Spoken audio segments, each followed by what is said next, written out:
Bulan Agustus 2025 ini menandai 80 tahun sejak Amerika Serikat menjatuhkan dua bom atom di Hiroshima dan Nagasaki, Jepang. Bom atom tersebut diledakkan di Nagasaki pada 9 Agustus 1945, sedangkan Hiroshima telah dibom 3 hari sebelumnya pada 6 Agustus 1945. Kedua kota ini hancur total akibat ledakan dahsyat yang ditimbulkan.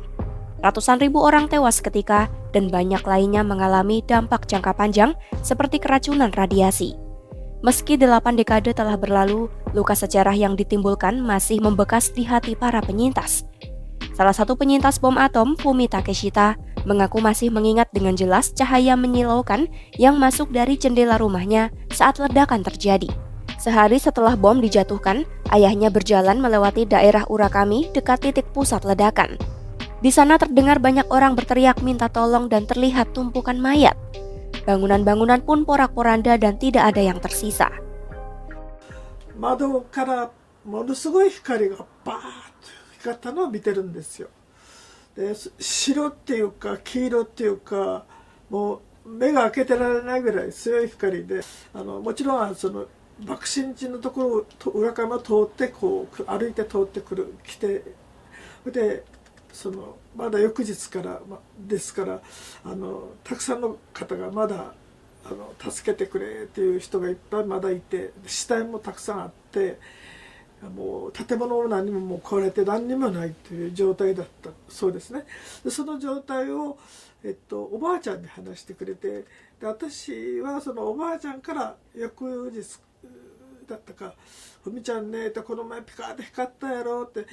光でもう村上行ったようなもう中ごとね壊れてしまって人もいっぱい死んだとげなよっていう話を聞いて。Fumi menyebut Nagasaki saat ini hampir tidak memiliki sisa-sisa bangunan dari tragedi tersebut.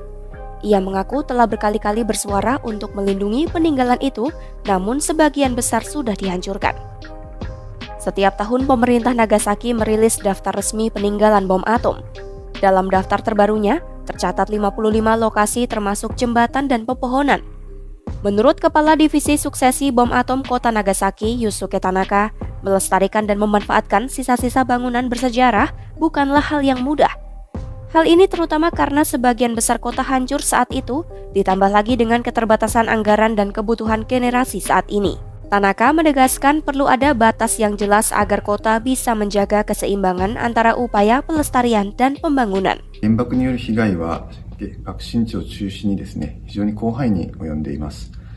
そのため、全てを保存するといったことはなかなか財政的にも、今を生きている人々の生活ですとか、都市の開発を考えますと一定の線を引いて、バランスを持って、保存していく必要があるというふうに考えています。 Bom atom ini merupakan hasil dari proyek Manhattan, program yang dikembangkan AS sejak 1939 setelah ilmuwan Jerman menemukan fisi nuklir yang menjadi cikal bakal bom atom.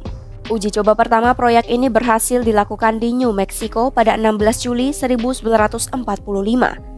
Sebelum penjatuhan bom, AS bersama Inggris dan Uni Soviet telah mengeluarkan ultimatum lewat deklarasi Potsdam pada 26 Juli 1945 meminta Jepang untuk menyerah tanpa syarat. Namun pemerintah Jepang menolak. Akhirnya, Presiden AS saat itu, Harry S. Truman, memutuskan untuk menggunakan bom atom demi mengakhiri perang secepat mungkin. Melihat kehancuran yang ditimbulkan di Hiroshima dan Nagasaki, Kaisar Hirohito mengumumkan penyerahan tanpa syarat kepada sekutu pada 15 Agustus 1945. Penyerahan resmi ditandatangani di atas kapal perang AS USS Missouri pada 2 September 1945 yang menandai berakhirnya Perang Dunia II.